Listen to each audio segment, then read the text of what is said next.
a great way to improve your visibility and market yourself. I'm on the third point. When thinking about your career, try to be where the money is. Okay, revenue producing jobs as opposed to support positions. I worked at Credit Suisse for 16 years, and when I tell people I worked at Credit Suisse for 16 years, the first thing they say to me is, "My God, how did you last at Credit Suisse for 16 years? It's a bunch of barracudas, they're not great for women, it's political and so forth." But I'll tell you how I lasted. I came up with a business that made the firm a great deal of money. And once I did that, it didn't matter who liked Diane and who didn't. It was immaterial. It was Diane with a P&L next to her name. And as long as I was bringing in those dollars, I got out from under the politics.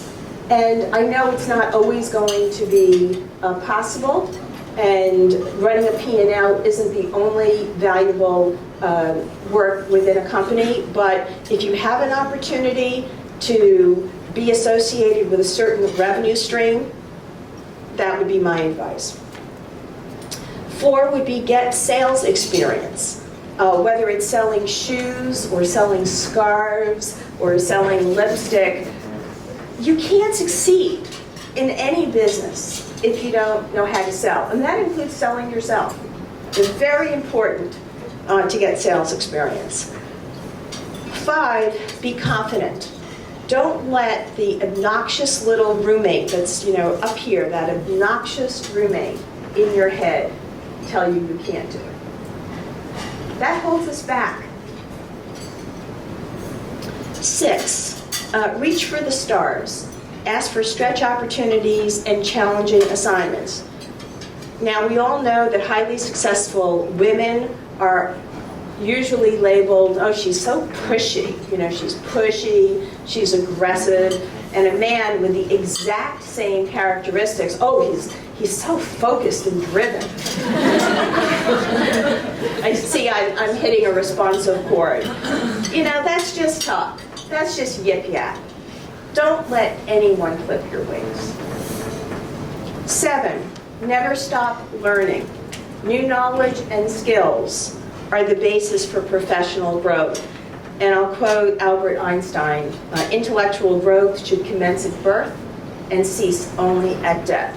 If you're in a job and you feel that you're not learning, it's time to speak to your manager and look for, thank you so much, I'll take it, and look for, cheers everyone. I wish we had some liquor, then we could really have a good time. 8, and this is something where I'm going to say, especially for women, listen up. Learn to calibrate your communication style. Okay, what do I mean? Learn to calibrate your communication style. If somebody asks you a simple question, let's say you're an equity strategist and somebody says, so would you continue to be buying stocks in the consumer sector? That's a very simple question. Don't respond with a 35-page slide deck. Okay, that's the wrong answer.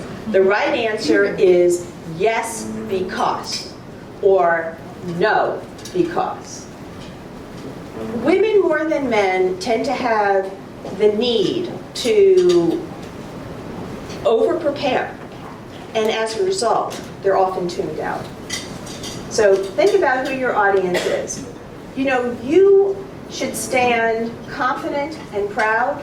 You know what you know. You don't have to prove it to anyone. So don't overdo it. You're asked a question, give the appropriate answer.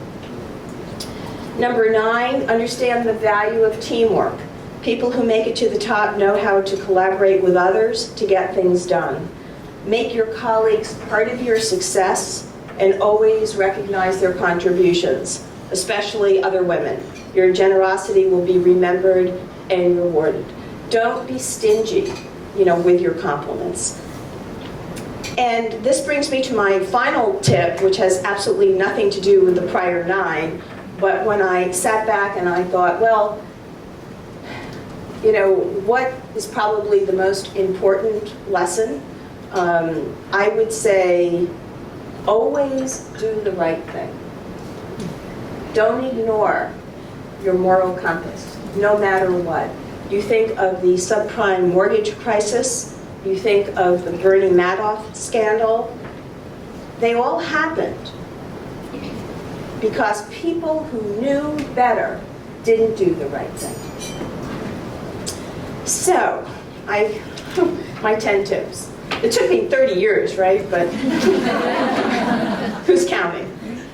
I was asked to tell you a little bit about my own career path and how I got into research management. So I was 35 years old. I won't tell you how many years ago that was. And I was working at Dillon Read, an old line investment bank, which later merged into UBS.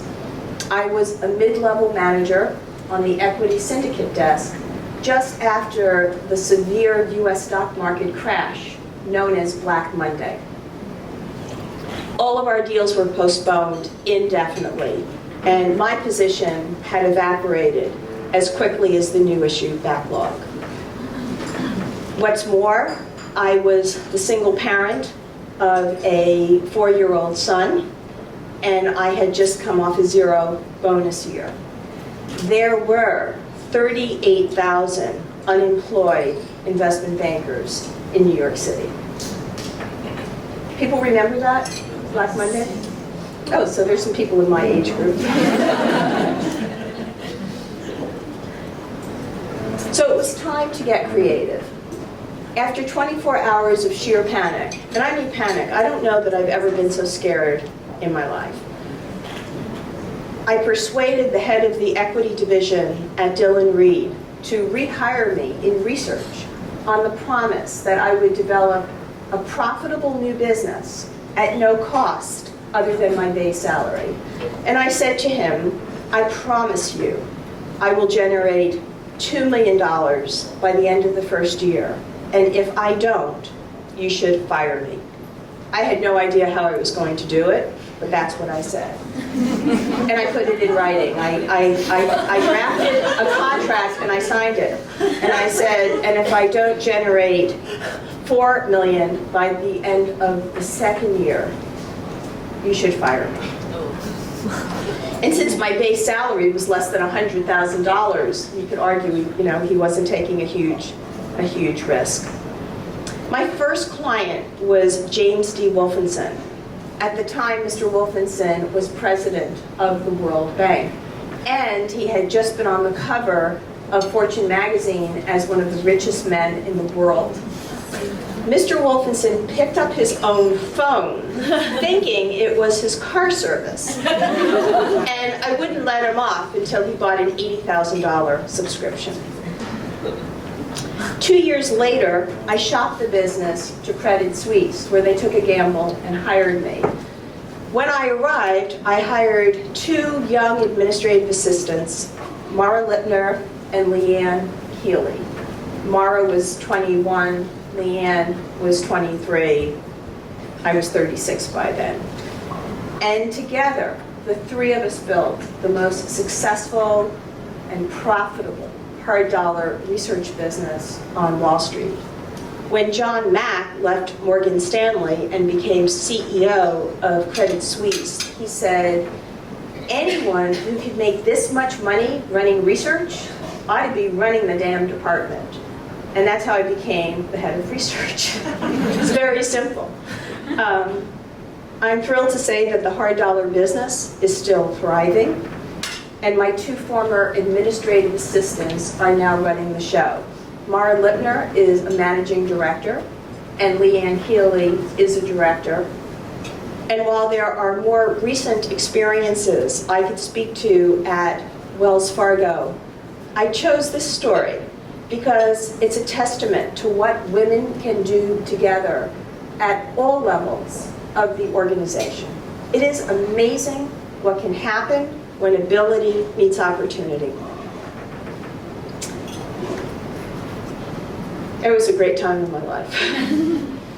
And finally, I was asked, and this is my final thought for those of you who aren't eating, I was asked what advice I would give to a woman just starting her career. And to that I would say, life isn't about finding yourself, it's about creating yourself. Find out what it is you want to do, and then give it everything you've got. Thank you very much.